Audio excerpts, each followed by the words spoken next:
올해 8월 5일입니다.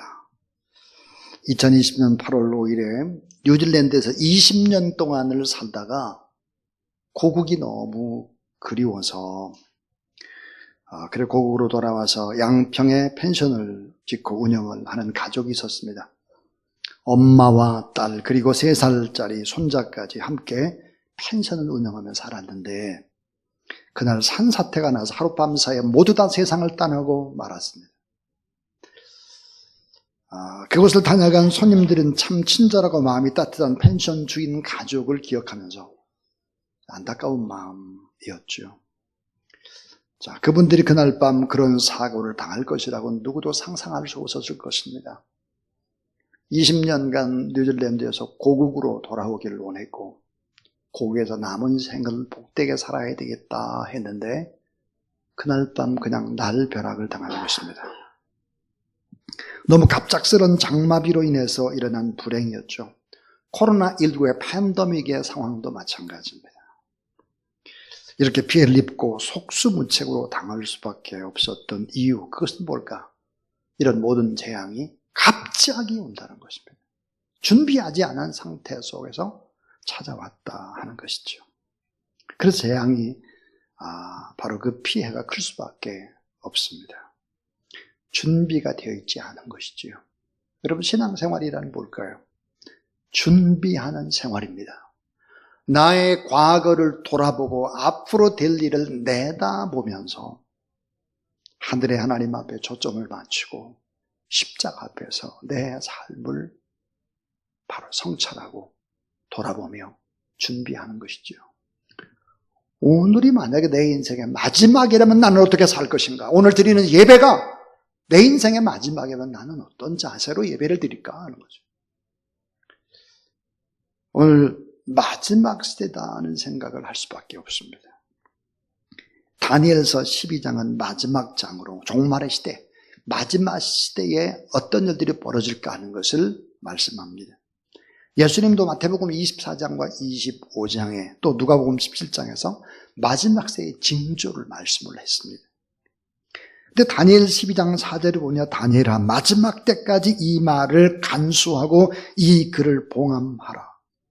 따라하세요. 많은 사람이 빨리 왕래하며 지식이 더하리라. 많은 사람이 빨리 왕래한다는 거예요. 여러분 생각해 보세요. 지금 이 시대가 어떤 시대입니까? 빨리 왕래하는 시대. SNS를 통해서 지금 우리가 드리는 이 예배가 여러분 생중계되지 않습니까? 그것도 옛날에는 상상할 수 없었던 남미, 아프리카, 북미 다 중계되고 선교사님들이 다 보고 각 집에서 다 예배를 드리고 있습니다. 많은 사람이 빨리 왕래하며 지식이 더하리라 그랬어요. 오늘날 손안에 지식이 있습니다. 네이버를 검색하면 다 나오죠. 빨리 왕래하며 지식이 더해지리라. 마지막 때의 모습입니다. 그러니까 이 마지막 때 우리가 어떻게 삶을 살아야 될까 하는 것이죠. 오늘 본문은 로마에서 복음을 전하던 사도 베드로가 AD 60년 바로 중반에 베드로전서를 기록을 하게 되는데 당시 로마의 황제였던 바로가 그리스도인들을 너무 무지하게 박해를 했습니다.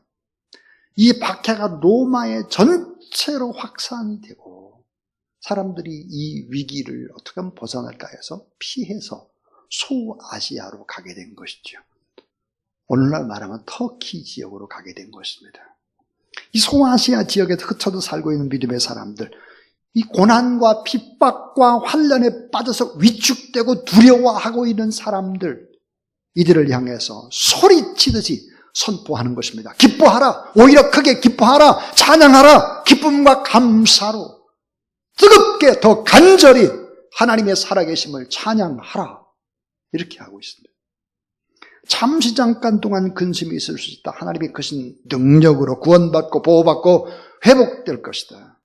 성도가 소망을 품고 고난을 이겨내는 과정 속에서 예수 그리스도의 아름다운 성품을 본받게 될 것이다. 낙심하지 말하라 하는 것이 오늘 본문의 핵심입니다. 자, 베드로전서는 기독교 신앙 때문에 박해당하고 있는 성도들을 위한 것이다 그랬어요. 편지가. 자, 여러 가지 시험 때문에 큰 근심이 있었고, 특별히 AD 64년 7월이었습니다. 어느 로마의 중심에 큰 화재가 발생을 했습니다. 잘 알려진 대로 그 유명한 네로 황제가 저지른 방화 사건이었습니다. 활활활 불타오르는 로마를 바라보면서 시를 쓰면서 춤추며 노래를 했죠, 네로가. 근데 이어서 성난 로마의 군중들의 항의가 시작이 됐습니다. 바로 이 네로는 희생양이 필요했던 것입니다. 희생양. 참 여러분, 역사를 보면 교회는 희생양이 될 때가 참 많고, 예수 그리스도를 믿는 사람들은 희생양, 꼭 어떤 일이 있을 때 어려운 문제를 뒤집어 쓰는 억울한 일들이 수없이 기독교 역사 속에 있었습니다. 그리스도인들이 방화의 주인공이라고 소문을 내기 시작을 하고 그리스도인들을 잡아다가 죽이는 것입니다. 줄줄이 그리스도인들이 잡혀가 로마의 원형 경계장으로 끌려가기 시작했고, 더러는 십자가 형틀에 참수를 당하기도 하고, 야생동물의 밥이 돼서 몸뚱이가 갈기갈기 찢겨 죽음을 당했습니다. 심지어 어떤 사람은 사람을 꽁꽁 묶습니다. 그런 머리부터 밑에까지 기름을 부추고 인간 양초로 불을 태웠습니다. 자, 이런 과정 속에서 사람들이 소아시아로 찾아갔고, 소아시아의 바위 동굴 속으로 피신을 한 것입니다. 그리고 새로운 삶을 살아가고 있는 것이죠. 신앙을 지키면서.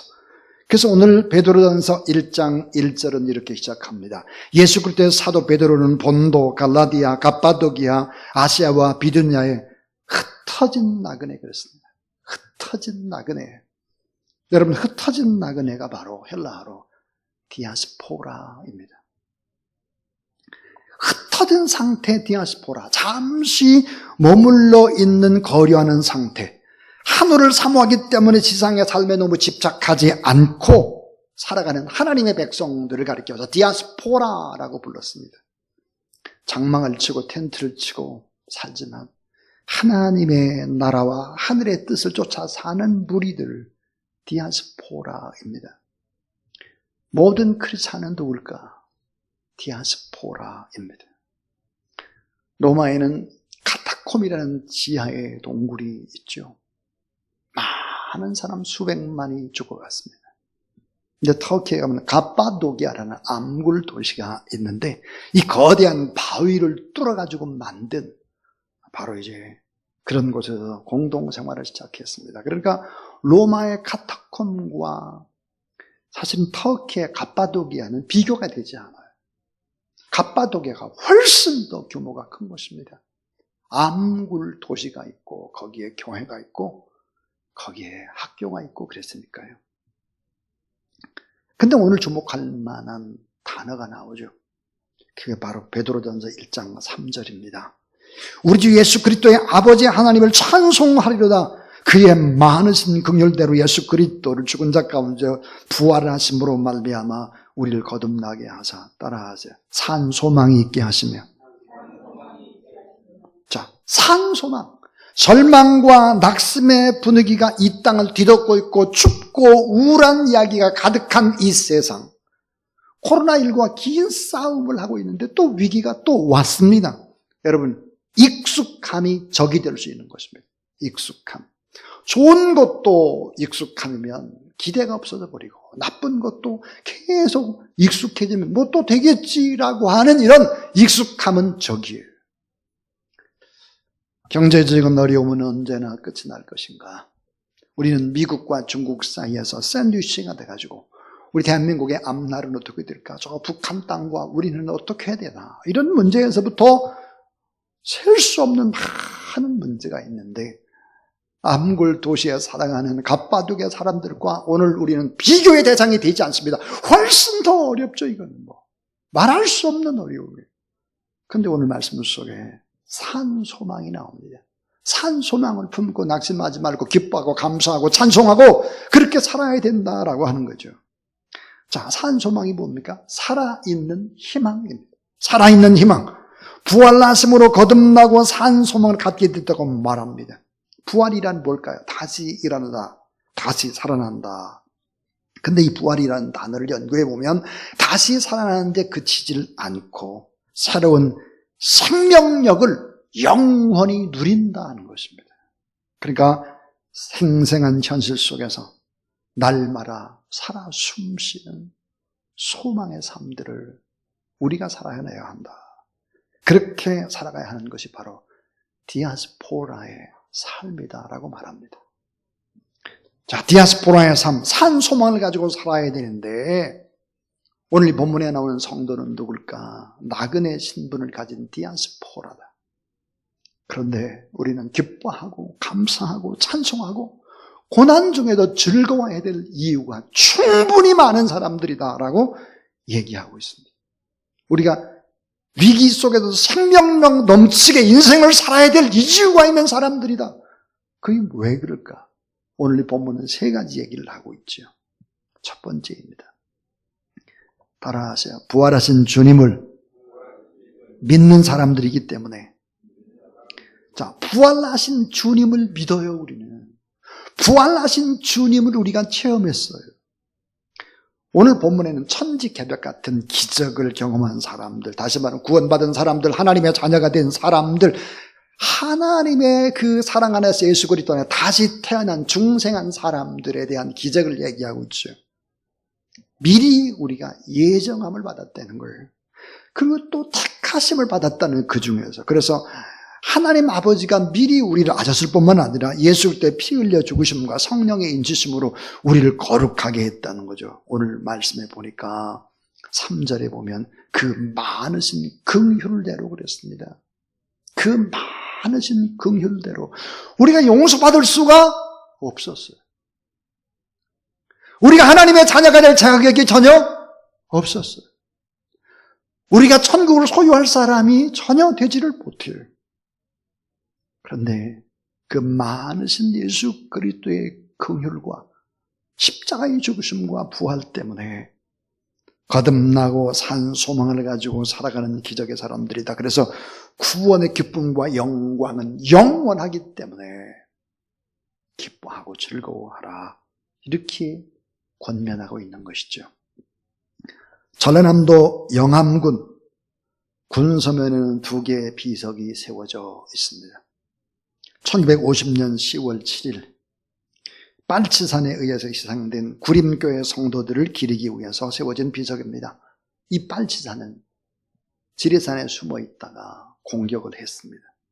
이 빨치산은 18명의 교인들을 한 주막집에 몰아넣고 불을 쏘아 질렀습니다. 구림교회 성도들은 화염 속에서도 내 주를 가까이 하게 하면 십자가 짐 같은 고생이나 내 일생 소원은 늘 찬송하면서 더 죽게 가까이 나가기를 원하나이다. 이 찬송을 부르면서 담대히 순교를 당했습니다. 살아있는 산 소망의 삶은 죽음도 이길 수 있는 능력이 있다는 것을 보여준 거죠. 산 소망을 붙들고 살아가라. 부활하신 주님을 믿고 부활하신 주님을 체험하고 우리도 부활할 것을 믿는다면 낙심하지 말아야 한다. 첫 번째 메시지입니다. 두 번째입니다. 훨씬 더 강한 메시지.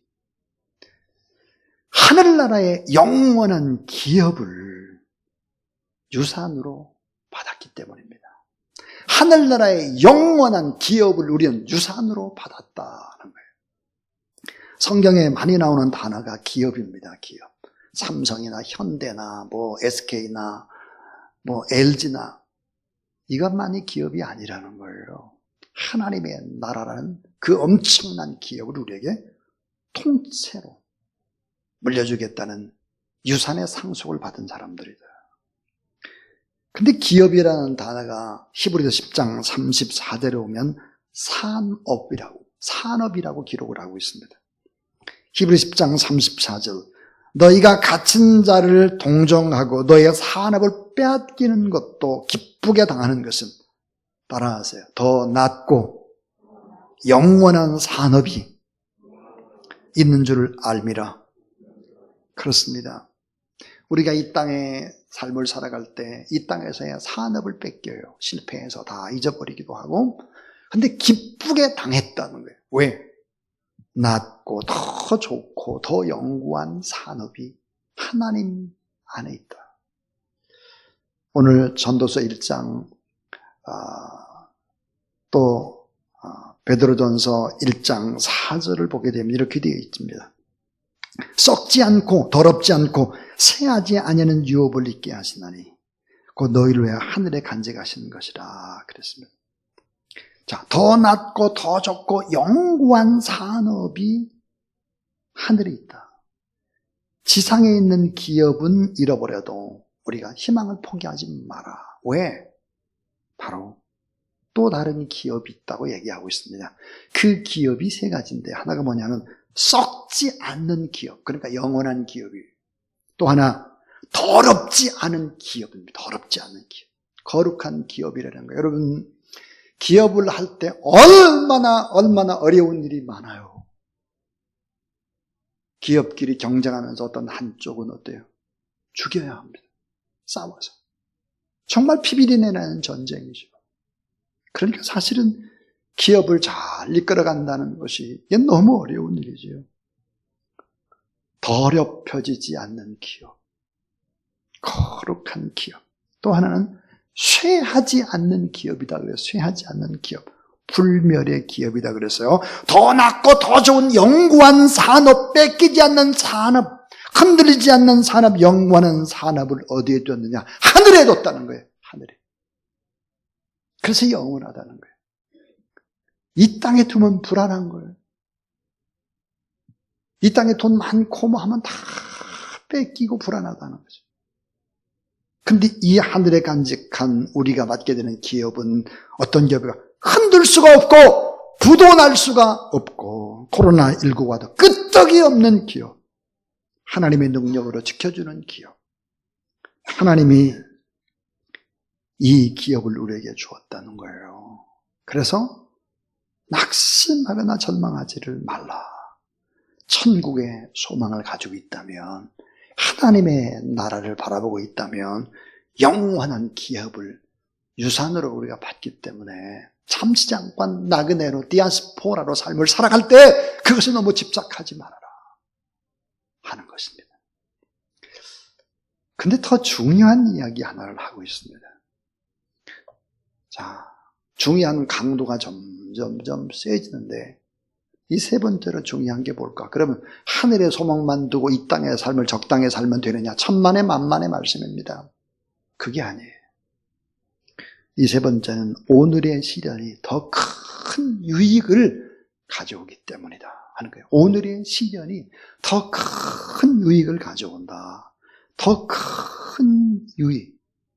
자, 오늘 베드로전서 1장 6절을 보면 그러면 너희가 이제 여러 가지 시험으로 말미암아 잠깐 근심하게 되지 않을 수 없으나 오히려 크게 기뻐하는도다. 여러 가지 시험을 언어로 보니까 형형색색입니다. 형형색색. 여러 가지 시험들이, 시험의 파도가 하나 밀려오면 끝났겠지. 파도가 또 밀려오고 계속해서. 그런데 놀랍게도 소망을 품고 고난을 이겨내게 되면 예수 그리스도를 본받기 시작한다는 거예요. 계속해서 주님 바라보며 살아갔더니 예수 그리스도를 닮았네. 이게 놀라운 비밀입니다. 여러분, 엄마, 아빠를 자녀가 그대로 닮지 않습니까? 우리의 엄마, 우리의 아빠. 우리가 늘 주님을 생각하고 주님을 바라볼 때 어느새 우리의 모습 속에 예수 그리스도의 향기가 스며들고 예수의 모습을 볼 수 있다는 것이죠. 소망을 품고 고난을 이기는 과정 속에서 예수 그리스도를 닮게 된다. 참 시련이 없이 어떻게 믿음이 강화가 될까요? 결코 신앙은 사실은 어때요? 어려움을 겪어야 더 강해지고 더 순수해지고 더 정금같이 되고 더 맑고 아름답게 영광스럽게 변화된다는 사실을 믿으시기 바랍니다. 그래서 천국의 소망만 가지고 우리가 사는 것이 본질적인 소망이 결코 아닙니다. 이 천국의 소망을 가지고 사는 사람들은 그 소망과 더불어 이 땅에서 고난에 구체적으로 고난을 경험해도 이 고난 때문에 낙심하지 않고 믿음으로 가다 보면 우리가 변화되고 더 큰 유익을 얻게 된다. 이 확신을 붙잡고 천국의 기업, 천국의 소망을 가지고 있는 사람, 이 땅에서도 기쁨으로 모든 일들을 감당해 나가는 그런 여러분이 될 수 있기를 주의 이름으로 축원합니다. 고난과 시련은 오늘 본문에 보니까 잠깐 지나가는 것이다 그랬어요. 6절에 그랬어요. 그러므로 너희가 이제 여러 가지 시험으로 말미암아 잠깐 근심하게 되지 않을 수 없다. 그러나 오히려 그게 기뻐하는도다 그랬습니다. 7절에 보니까 너희 믿음에 확실하는 불로 연단하여도 없어질 금보다 더 귀하여. 예수 그리스도 나타나실 때 칭찬과 영광과 존귀를 얻게 할 것이다. 주님을 닮아 있습니다. 참 이상합니다. 사람이 언제 바뀔까요? 죽었다 깨어나면 바뀌어요. 죽음을 경험한 사람은 바뀌어요. 저 북한에서 6.25 때 막 죽음의 사선을 넘고 온 사람 많이 바뀌어요. 큰 병을 얻어가지고 이 병에 투쟁을 하고 그 회복된 사람들 바뀌어요. 어떤 분은 사업에 실패를 하고 일이 잘 안 될 때 몸부림을 치면서 바뀌어져요. 사랑하는 여러분, 꼭 이렇게 어려움을 겪고 나서 바뀌면 안 되잖아요. 어려움 겪기 이전에 하나님을 바라보면서 점점 성찰하고 내가 용서를 다른 사람한테 내가 용서를 해줘야지 이런 얘기 많이 하지만 실제 내가 용서를 받아야 될 사람 아닙니까?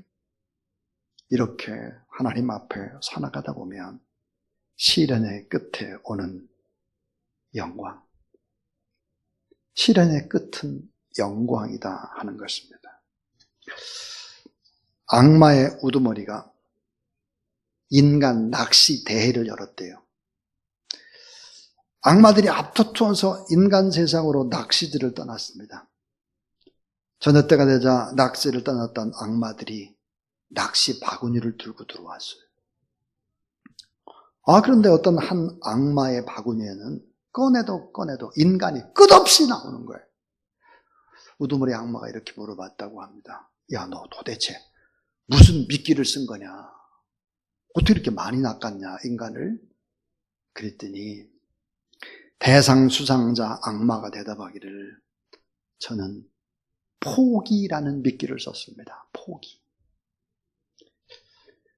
너는 이미 늦었어. 너는 쓸데가 없어. 너는 안 돼. 넌 무능력해. 너는 틀렸어. 너는 안 되잖아. 포기라는 미끼를 썼다는 거예요. 마귀가. 다 낚였다. 상당히 많은 사람이 낚였다. 포기라는 낚싯밥을 사람들이 엄청 좋아하더라고요. 사랑하는 여러분, 포기하고 싶을 때가 얼마나 많습니까? 직장 생활도 그렇고 여러 가지 좀 하다가 안 되면 그냥 포기. 이런 포기라는 미끼를 마귀가 던져요. 우리에게. 조금 어려움이 오면 그만두지 포기. 이렇게 해서는 안 된다는 거죠. 오늘 우리가 누굴까? 왜 기뻐하고 즐거워하고 감사하고 살아야 될까? 왜 산소망을 품고 살아야 할까? 그 이유.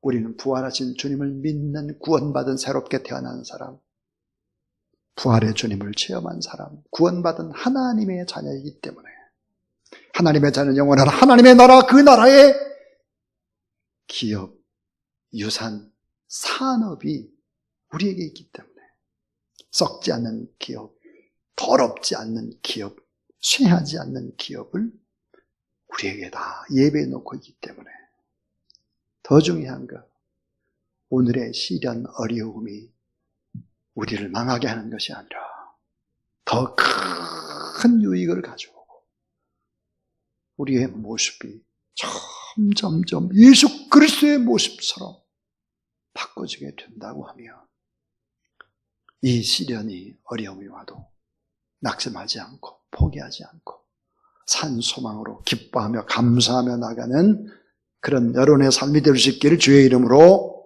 축원합니다.